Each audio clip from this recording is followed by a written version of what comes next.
उम्मीद करते हैं व्यूअर्स आप सब खैरियत से होंगे। मैं हूं आपका भाई असद।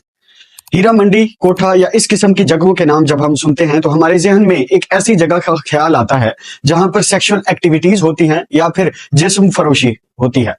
तो हीरा मंडी एक हिस्टोरिक मूवी है जो कोठे की हकीकत को बयान करती है, जो बताती है कि यार जो कोठा था या हीरा मंडी थी वो हमेशा से ऐसी नहीं थी। वहां पर मौजूद जो तवाइफें थी या औरतें थी वो कैसे जिस्म फरोशी पर मजबूर हुई। तो इस बात को समझने के लिए हमें हीरा मंडी की तारीख के ऊपर फोकस करना होगा। जो हीरा मंडी है वो पाकिस्तान के एक शहर लाहौर में वाक़या है। अब मुगलिया दौर में जितनी भी जो नवाब थे या रईस थे वो इस हीरा मंडी के करीब रहते थे, उनके नौकर चाकर इसी हीरा मंडी के अंदर रहते थे। तो इसलिए इस हीरा मंडी को मुगलिया दौर में शाही महल्ला कहा जाता था।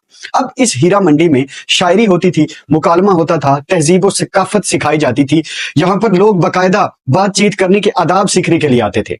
यहाँ पर हर एक जो तवाइफ थी वो एक नवाब के लिए मुख्तस थी, मतलब एक तवाइफ एक नवाब के लिए मुख्तस होती थी जो सिर्फ उसी नवाब के लिए गाना गाती थी, उस नवाब के लिए रक्स करती थी।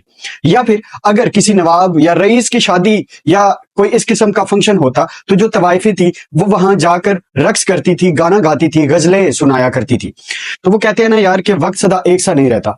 तो 1748 के अंदर अहमद शाह अब्दाली ने मुगलिया सल्तनत पर हमले करना शुरू कर दिए, जिसमें उसने एक हमला लाहौर पर भी किया 1752 में।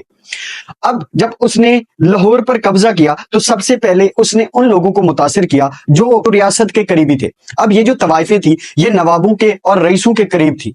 तो अब सबसे पहले अहमद शाह अब्दाली ने इन तवाइफों के ऊपर सबसे पहले बुरा असर डाला। यहाँ पर काफी ज्यादा गुर्बत आ गई, जिसकी वजह से यहाँ पर मौजूद तवाइफों ने क्या किया कि जिस्म फरोशी शुरू कर दी। यहाँ पर सेक्सुअल एक्टिविटीज आम हो गई। तो अब ये सिलसिला 1752 से 1799 तक चलता रहा।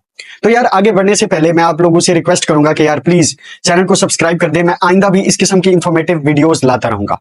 अब 1752 से लेकर 1799 तक ये सिलसिला चलता रहा। अब 1799 में राजा रंजीत सिंह की हुकूमत आई तो दोबारा से जो लाहौर है वो मरकजी शहर बन गया।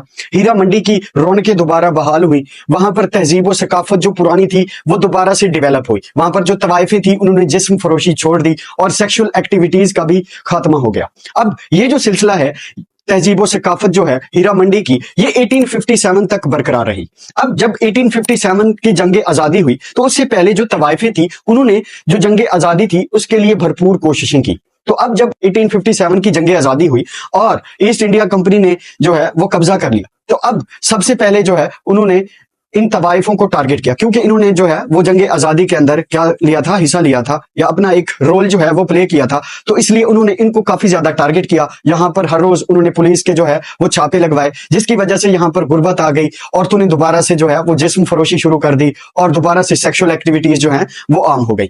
अब 1947 के बाद अब तब से लेकर अब तक जो है वो यही मशहूर है कि यार यहाँ पर जिस्म फरोशी होती है या सेक्सुअल एक्टिविटीज होती है। 1947 के अंदर जब पाकिस्तान और इंडिया सेपरेट हुए तो उसके बाद जो है वो इनके हकूक मजीद जो है वो गसब होना शुरू हो गए, हकूक इनके खत्म होना शुरू हो गए। तो एक लेडी थी 1960 के अंदर इंडिया के अंदर, गंगूबाई कोठेवाली, जो कि खुद एक सेक्सुअल वर्कर थी। उसने इन तवाइफों के हकूक के लिए आवाज उठाई, उनके हकूक दिलाने के लिए उसने काफी ज्यादा जो है वो स्ट्रगल किया। अब कुछ ऐसी लड़कियां भी होती थी जो फिल्म या किसी ऐसी वजह से वो क्या होती थी इन सेक्सुअल एक्टिविटीज में या तवाइफ बन जाती थी और फिर वो इस सब से निकलना चाहती थी। तो इसने उनको भी काफी ज्यादा जो है वो हेल्प किया। फिर इसलिए इसको जो है इस रिस्पेक्ट की वजह से गंगू मां भी कहा जाता है। तो रिसेंटली एक मूवी बनी थी गंगूबाई कोठेवाली, जिसमें आलिया भट्ट ने इसी लेडी का रोल प्ले किया था और बहुत अच्छे से प्ले किया। अब ये जो गंगूबाई कोठेवाली और हीरा मंडी, इन दोनों मूवीज का जो डायरेक्टर हैं वो संजय लाल बंसाली हैं, जो कि बहुत ही अच्छे डायरेक्टर हैं मेरे ख्याल में, क्योंकि यार उन्होंने हर जो कैरेक्टर था उसको एक ऐसे एक्टर को दिया जो उस कैरेक्टर को डिजर्व करता था या उस कैरेक्टर को अच्छे से प्ले कर सकता था।